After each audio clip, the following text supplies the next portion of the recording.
everyone, and welcome to Backseat Sports. I'm Josh, and that is Caleb, and we are back at it again. The sequel. Today, we're going through the offensive depth chart breakdown, breaking down the starters, the transfers, and everyone coming in. So we're gonna have a lot to talk about today when it comes to the new faces on this Nebraska football program.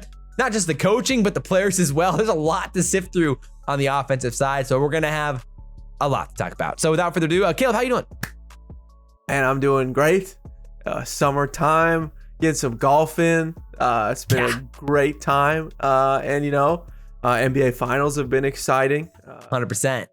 So yeah, just been loving it, living life. Excited to talk some more Husker football today. I know we're really filling the gap of this is truly the dead time for Husker football, for college football as a whole. I mean, if anything, the transfers kind of helped fill some of that gap this year.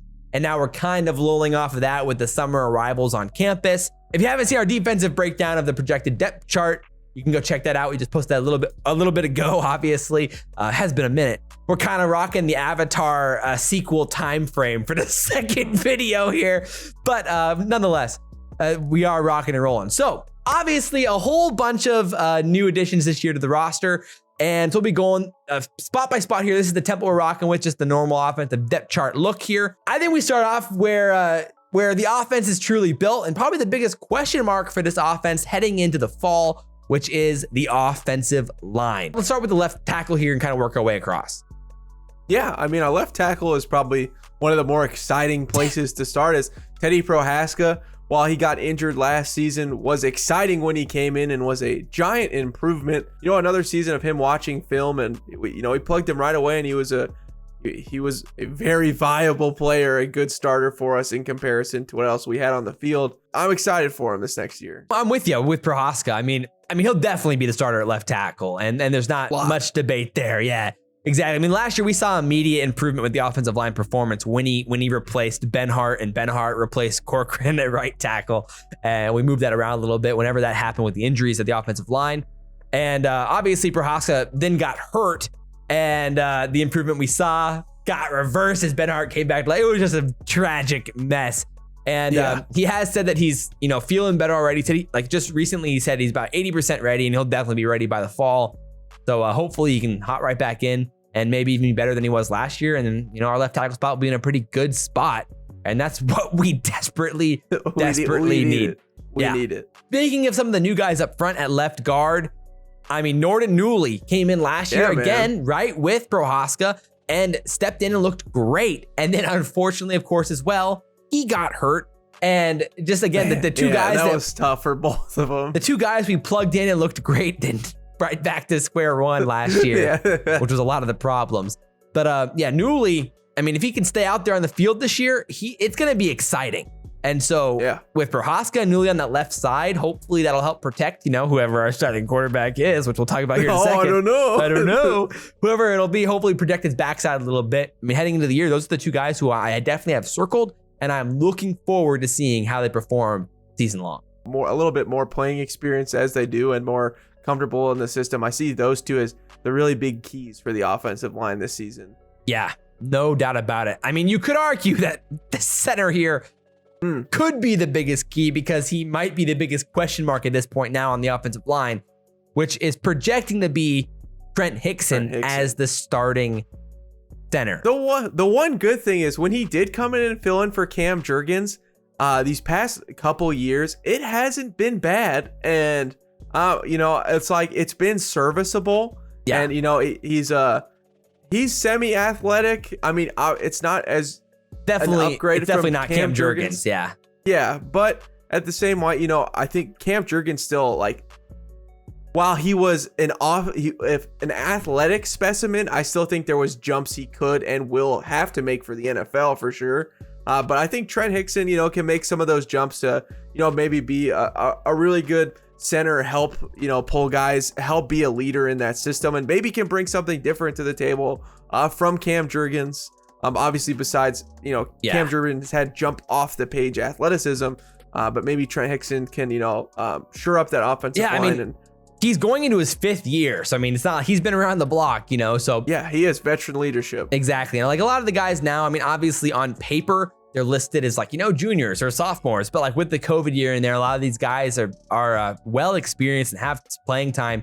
I mean, to be fair though, we are again replacing Cam Jurgens and Matt Sichterman, who were the two players who played the most snaps on the offensive line last year. Obviously Jurgens at center, Sichterman at guard. And so those are why there's just such massive questions, not to mention you're bringing in a new offensive line coach, not to mention all the other positional coaches, running back, wide receiver coordinator with Mark Whipple. Those are the reasons why there's just a bunch of question marks here on the offensive line and why I do get a little bit nervous talking about this core. So if it's not Hickson, it would be Ethan Piper. I think all of us expect it to be Hickson. It seems everything's pointing towards that, including the spring game as well. But Piper could be mentioned as well as the next in line there at center. So at right guard, who are we looking at here? The two guys I think are really are Brock Bando and Kevin Williams, the transfer from Northern Colorado. I personally think I saw a lot of good things from Kevin Williams in the spring game, and just off that one eye test that I had as a fan, I really think that Kevin Williams could really be the starter for me at right guard. But I do think I could see the case for Brock Bando because experience, and Scott Frost definitely leans that way a lot. Yeah, I mean, there's also another argument, which could be, this is undoubtedly the position with the most debate, because the other argument is that, well, if Prohaska's healthy, if Newley's there, if Hickson's rocking at center, and then our right tackle, spoiler alert, might just be Bryce Benhart, what do you do with Turner Corcoran? Obviously, on the outside last year, he was horrendous. I mean, that's so bad. He had a 0 rating on PFF, ranked as the tied for worst in the country right tackle last year in pass block. But what if he plays better on the inside? Obviously, last year he was burned on the edges. Any athletic DN was burning him on the outside. So maybe move him inside. And I could see him being a pretty good right guard. So I would say keep an eye out for Turner Corcoran. If he's moved inside, if our core feels pretty good about the starting 5, then I can see that happening. Otherwise, then yeah, I agree with you. Personally, if I had to put my money on it, I would say Brock Bando would be the starter because, again, Frost's inclination towards the system and the guys who are already there. I'd really say Kevin Williams. So interesting. Okay, yeah. We do have this kind of a split there. I have Brock Bando's picture here on the doc. I didn't realize you were going to say Kevin Williams. So I wasn't prepared. But it's okay. All right, so I guess we can kind of get split there. So drop your comments down below about what you guys think here at right guard, because it's probably one of the most interesting topics in the video specifically. So Bando, Williams, or Corcoran, let us know down in the comments. I'd love to see your debates there. I honestly would rank it probably Bando, Corcoran, Williams. Oh, wow. Now let's fight. All right. Oh, I got Williams at the top, I know. We're going to have to hop into a UFC cage and sort this out. You really start throwing some hands. All right, so right tackle, obviously, there's really no debate here. It's going to be Bryce Benhart, who was fine. I mean, that might be generous, but... You really don't think there's any debate? You don't think Anthony Hunter could? I think we brought in these transfers for a reason, and I think Scott Frost, with wanting the transfer to be good, for us to keep getting transfer guys to show that it works. They need to play. I think he's almost like handcuffed to start some of these transfer for guys a little bit more. I mean, there's definitely going to be competition. Solid playing time. I think Hunter will start over Ben. Nah. Yeah. Nah. Man, you're really throwing the dice here. I would definitely say Benhart starts. Benhart's experience, he wasn't awful, especially at right tackle last year, the times he played there. He wasn't awful. I mean, I'd rather have Bryce take the field than Turner, I think, so. Well, I mean, definitely at right tackle, obvious. I mean, come on. Obviously. Like, I mean, my word, Turner Corcoran makes Bryce Benhart look literally like a first-round draft pick at right tackle. Like, let's not get crazy here. But no, yeah, I'm with you. So, offensive line's fascinating. Okay, so drop your comments down below as well with whether you not think Bryce Benhart, Anthony Hunter, which is the Oklahoma State transfer, like Caleb said, could make that start. But that's fascinating. That's going to be a close one to keep your eye on as well heading into the fall. Let's do the obvious one here, quarterback. I mean, we brought in Casey Thompson from Texas to be Chubba's got the guy. I mean, obviously Frost wants to say there's some sort of quarterback controversy here with Chubba Purdy or, his guy, Logan Smothers. But from the spring game or everything we've heard, it seems there's really not much of a debate. The man, the myth, the Matt Masker. You're right. I mean, I'm sorry. think he's our real camp dark horse, ladies and gentlemen. Yes. Matt Masker is sneaking his way up the depth chart, waiting for his time. Yes. I'm a big Matt Masker proponent here. No doubt about it. No doubt about it. Matt Masker's #1 fan. So, okay, let's just go to this. What would your depth chart be if you had to assume what the depth chart's going to be heading into the fall? My vote. Yeah, let me hear what you say. All right, I'll go Casey, Logan, Chuba. Oh, Harburg. No, Harburg, Chuba, then Matt Masker. Interesting. Yeah, I mean, that's what I'm not exactly but sure. Matt Masker's #1 in my heart. I mean, I'm just not convinced that Logan's better than Chuba. Like, truly, I mean, that spring game was awful from Logan. I don't know. I mean, I agree, but I think, like, you know, again, the Scott Frost with the system, and I think, like, projecting if you have to Frost's look at interest, he'll choose Logan. Not just skill, but like the one Scott Frost would trust the most to have to put in a game, I think it'd be Smothers. Agreed. I mean, we did talk a little bit about how Whipple, you know, recruited Purdy at Pittsburgh, and then he was the one that really reached out and tried to make it happen to come here from FSU to Nebraska. So you could see that favoritism from Whipple play out for Purdy, but I'm with you. I think I would go Casey Thompson, Smothers, Purdy, Harburg in that order. And so with Casey obviously coming over from Texas, we've talked about him in previous videos. You can go check out those previous videos with Casey Thompson, the breakdown of him as a whole. But I think overall, we're pretty optimistic about what Thompson can do, especially the deep ball. And we'll see exactly how Whipple wants to utilize this offense. And obviously Whipple took over play calling from Frost now. So the debate is, how does he want to use Casey Thompson? And the one thing we know for sure is that Thompson has a nice deep ball. I think that's where I'm interested to see exactly how Whipple wants to utilize that. Yeah, I mean, the thing is it'll be interesting going from, like, Adrian's almost a run first QB. Almost, yeah, to say the least. Yeah. And so now transferring into a more pass heavy quarterback into that system is going to be really interesting. How does our O-line especially develop into that, especially in the pass protection? I mean, if it is a lot of rollouts, I think we could be okay.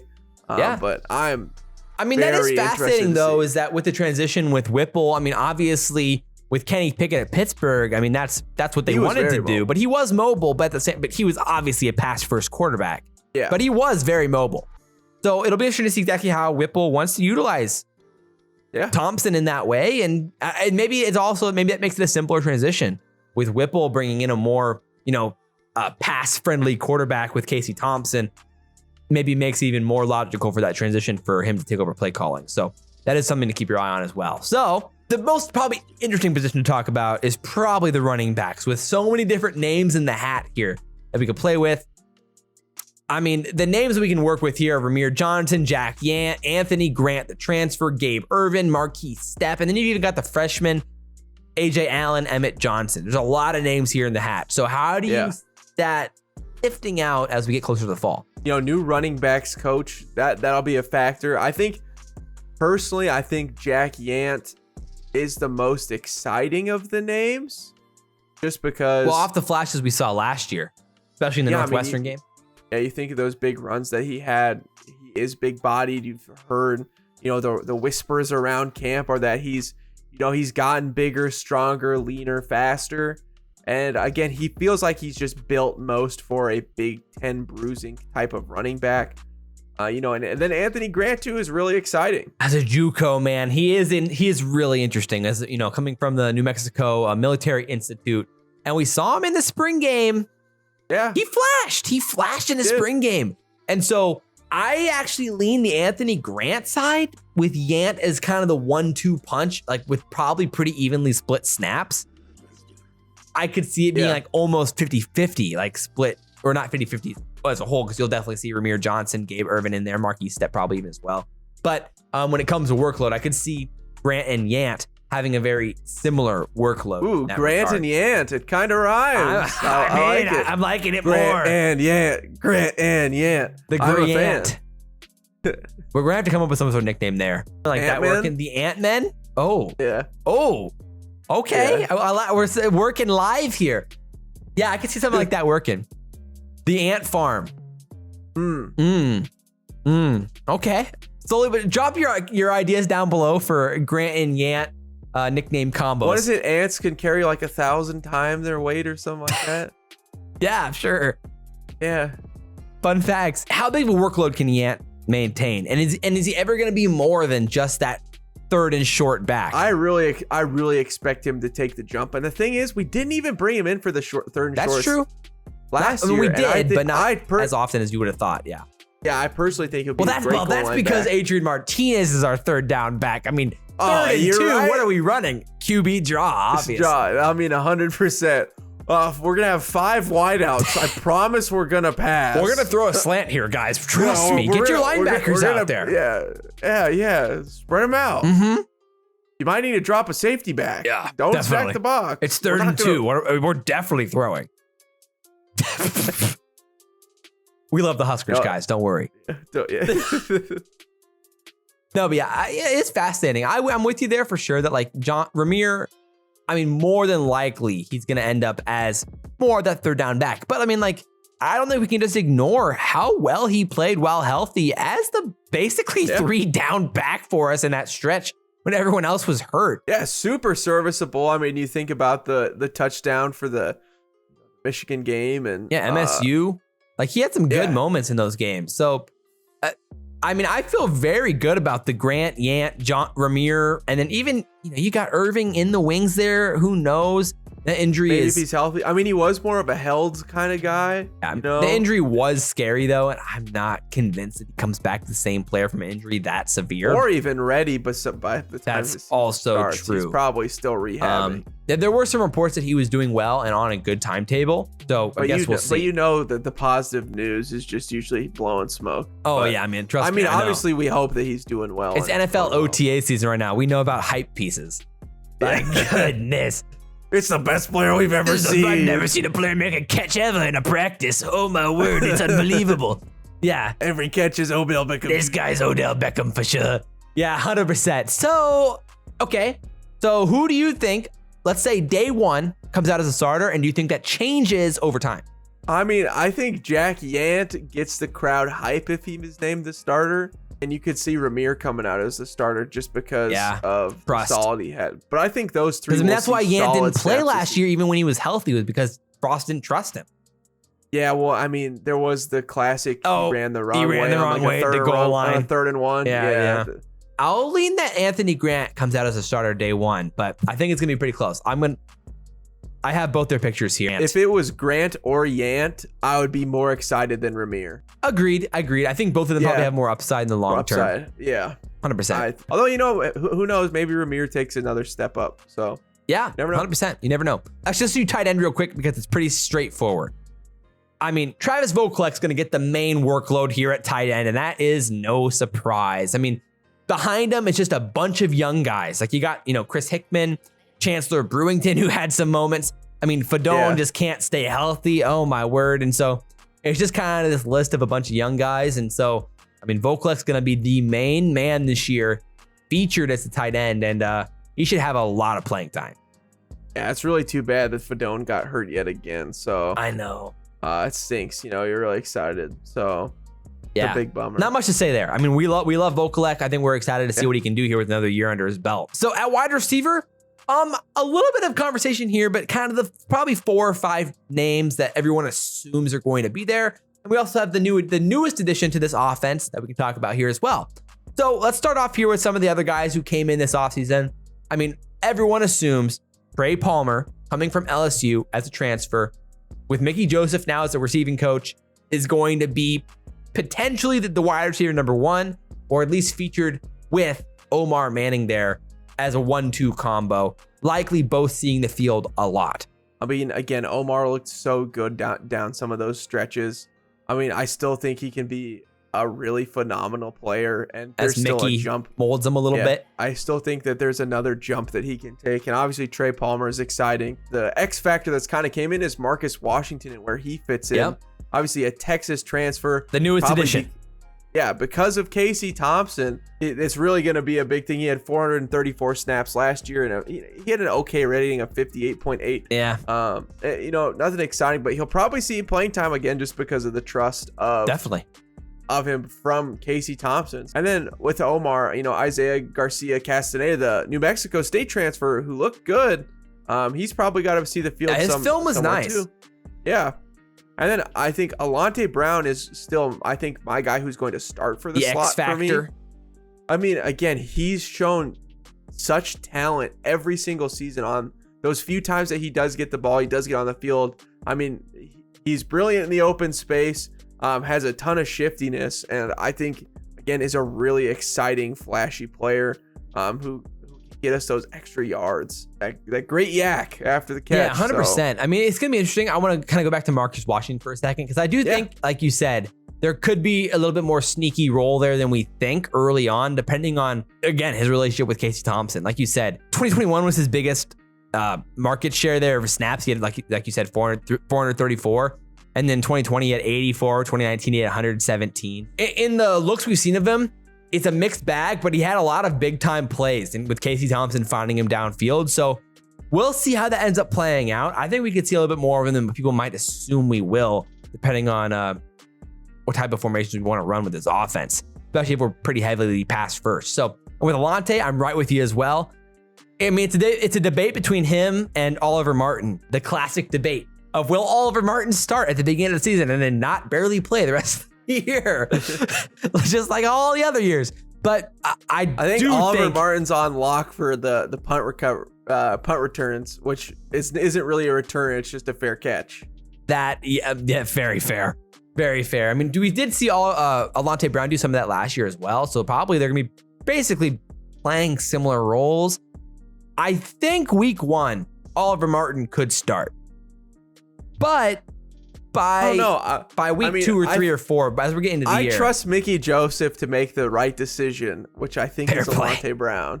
Fair play. So, but if it is Oliver Martin, then I really think that Mickey Joseph chose the right guy too. So, I think all of Husker Nation is really excited for him to be the wide receiver coach, and I expect really good things out of this squad. Obviously, Betts, it's still sad. I'm still sad that he's not going to be playing this year, but yeah, I'm excited for Trey Palmer. I mean, the coaches haven't completely closed the door on Betts coming back, but it seems unlikely at this point. I mean, you would think we'd have had some word on it now if that was the case. So there it is, guys. That's the proposed starting lineup for the fall.